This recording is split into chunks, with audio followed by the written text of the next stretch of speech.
minutos pasan de las 9 de la mañana, de las 8 en Canarias, y aquí estamos en Más de Uno con Ainhoa Martínez, con Casimiro García Vadillo, con Javier Caraballo, en tiempo de tertulia. Y si me permitís unos minutos, me gustaría saludar a Rafael Rubio, que es doctor en Derecho Constitucional, que es catedrático en la Complutense y que es investigador, entre otras cosas, de esto de lo que estábamos hablando, de los grupos de presión, de los lobbies o de los grupos de interés. Señor Rubio, ¿qué tal? Buenos días. Buenos días. Bueno, ¿sabemos realmente qué es un lobby o lo podemos definir? Porque cuando hablamos de este concepto parece que ahí cabe todo, ¿no? Y encima, si en España, que no lo tenemos regulado, pues todavía más.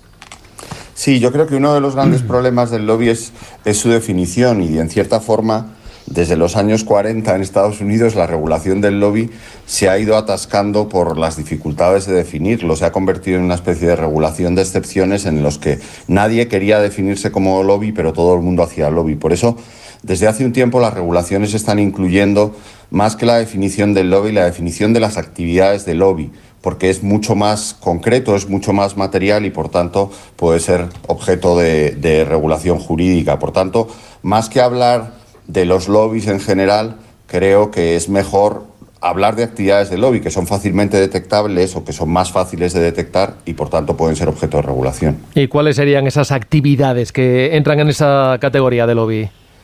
Pues aquí lo primero sería definir entre actividades directas e indirectas, ¿no? Actividad de lobby sería toda aquella que tiene como objeto influir en las decisiones de la administración pública o del poder legislativo. Hay gente que habla de la existencia del lobby judicial, en algunos países es más habitual, pero nos mete en otro charco. Pero básicamente es toda actividad que busca influir en los poderes públicos, y desde esa perspectiva hablamos de actividades directas, que son aquellas como las entrevistas, la entrega de informes, en los que existe una relación directa entre la persona que trata de influir en nombre propio o en nombre de otra persona que le contrata y aquellos que son los responsables de adoptar la decisión.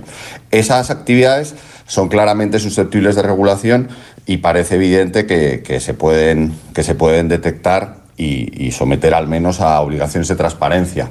Más difícil son las actividades indirectas, pues en las que, por ejemplo, a través de la promoción de la opinión pública uno trata de influir indirectamente en los que toman la decisión, pero no a través de relaciones directas, sino con acciones que tienen su objetivo en ese público o buscan llegar a ese público, pero no de manera directa. Antes de ir a lo más concreto y por seguir en lo genérico, le pregunto, ¿es normal, por ejemplo, que un despacho de este tipo tenga relación directa con un ministerio, pienso, por ejemplo, no sé, con Hacienda, por ejemplo, y que consiga citas de clientes con altos cargos, como estamos leyendo en correos, incluso metiendo prisa, como hay que hacer esta reunión sí o sí, hacerla ya?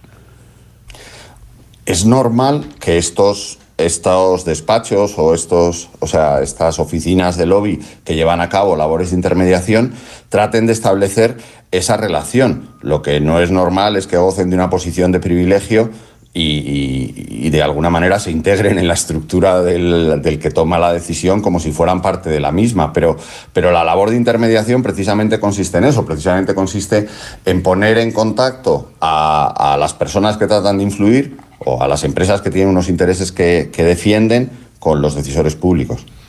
Y le pregunto también, ¿es legal o nos quedaríamos más bien en el campo de la ética, que unas empresas puedan tener mayor o menor acceso con el poder en función del dinero que le paguen o que contraten los servicios de un despacho en concreto?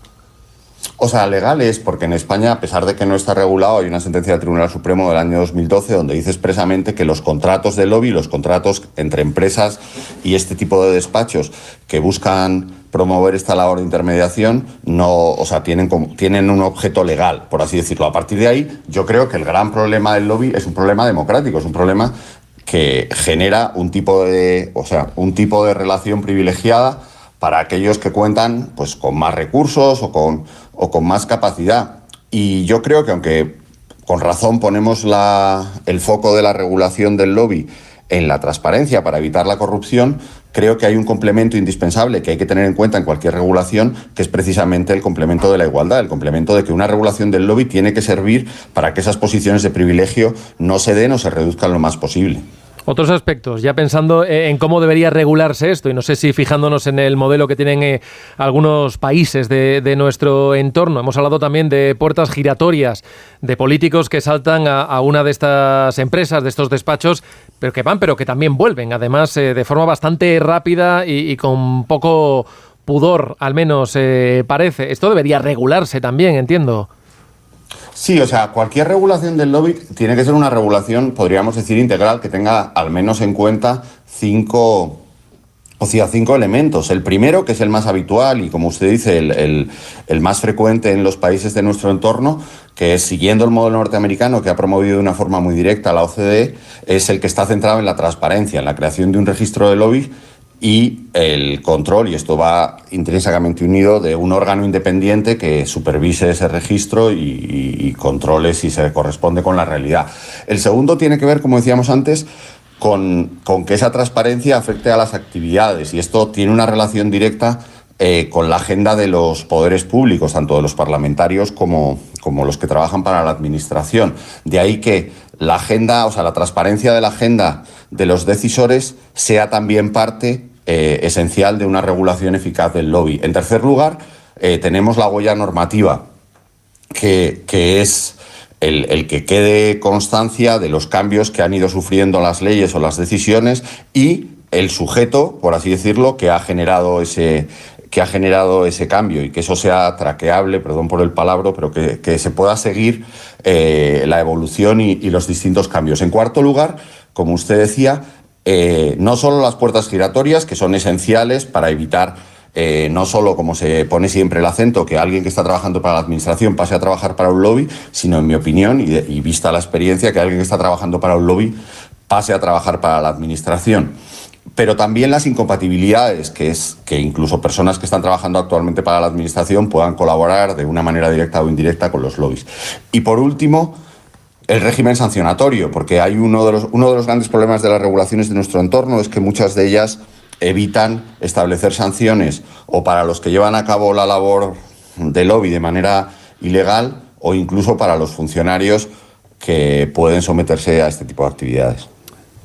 Si le entiendo bien, no sé si con la futura ley, si llegamos a tenerla, que parece que siempre queda en un cajón, ¿no? Y más después de años en los que venimos de sobresalto en sobresalto electoral. Si hubiésemos avanzado en una ley para regular la actividad de los lobbies, lo que estamos conociendo estos días, después de 7 años de investigación, que esto tampoco es algo muy habitual, en concreto, sobre lo que puede estar detrás de un despacho en concreto, como ese equipo económico, ¿podría haber actuado de la forma en la que, insisto, según la investigación y según lo que vamos conociendo, hubiese sido tan fácil esa actuación tan directa en la redacción de leyes ad hoc para favorecer a empresas? ¿O hubiese sido bastante más complicado? O sea, probablemente hubiera sido más complicado en el sentido no tanto de que la ley impidiera ese tipo de comportamientos, sino que la ley obligaría a que esos comportamientos fueran transparentes desde el principio. Si no estoy equivocado, por lo que he podido consultar, Equipo Económico, por ejemplo, no está en el único registro de lobby nacional que existe a día de hoy, que es el de la CNMC. O sea, ni siquiera estaba registrado. Pues, que es voluntario, ¿no? Hasta ahora es voluntario.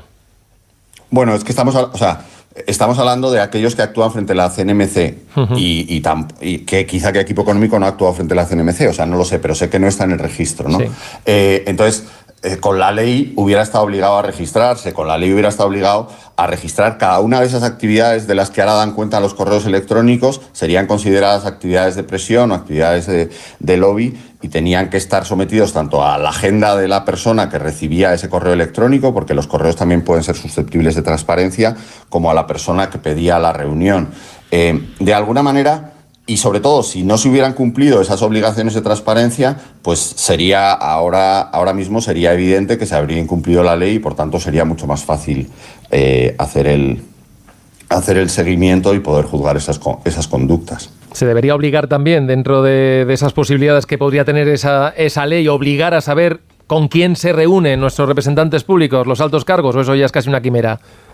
No, claro, eso es lo que yo decía antes. O sea, cuando uno de los componentes de la regulación del lobby es la agenda de los poderes públicos, que cualquier regulación del lobby moderna, por así decirlo, incluye dentro de su regulación que los poderes públicos tengan que hacer, o sea, que cada una de esas personas que toman decisiones tengan que publicar directamente con quién se reúnen y para qué se reúnen y cuáles han sido las conclusiones de esas reuniones. Esos tres elementos se convierten en un elemento obligatorio según podríamos decir, las últimas tendencias de regulación del lobby. Por tanto, no es que pudiéramos saberlo, es que sería obligatorio y si no lo hubieran hecho, pues también podría dar lugar a sanciones. Bueno, no quiero que saque la bola de cristal, pero viendo y conociendo lo que se va publicando y vamos a tener, porque estamos insistiendo, 18 tomos, más de 5.000 páginas de sumario que se ha hecho público, se ha levantado ese secreto la semana pasada. Es posible, porque están barajando esta posibilidad cada vez más real, de que todo quede en nada, de que no haya algún tipo de ilícito penal en toda esta actuación. O sea, realmente lo que se ha comentado con cierto fundamento, en mi opinión, tiene que ver, aunque parezca que no tiene ninguna relación, con la famosa sentencia del Tribunal Constitucional sobre la ley de amnistía, que viene a consolidar de alguna manera todos los actos previos a las decisiones legislativas, considerándolas como un elemento ajeno. Y esto es lo que algunos tratadistas, en mi opinión de una manera un poco forzada, pero algunos tratadistas han puesto sobre la mesa alertando de que quizá la sentencia de la amnistía puede acabar desactivando cualquier causa que trate de perseguir el lobby al introducir estas negociaciones previas que son las que llevan a cabo los lobbies en esa función prenormativa que podríamos decir que convalida la acción legislativa, como si todo lo anterior ya no tuviera ningún valor, no fuera de relevancia jurídica.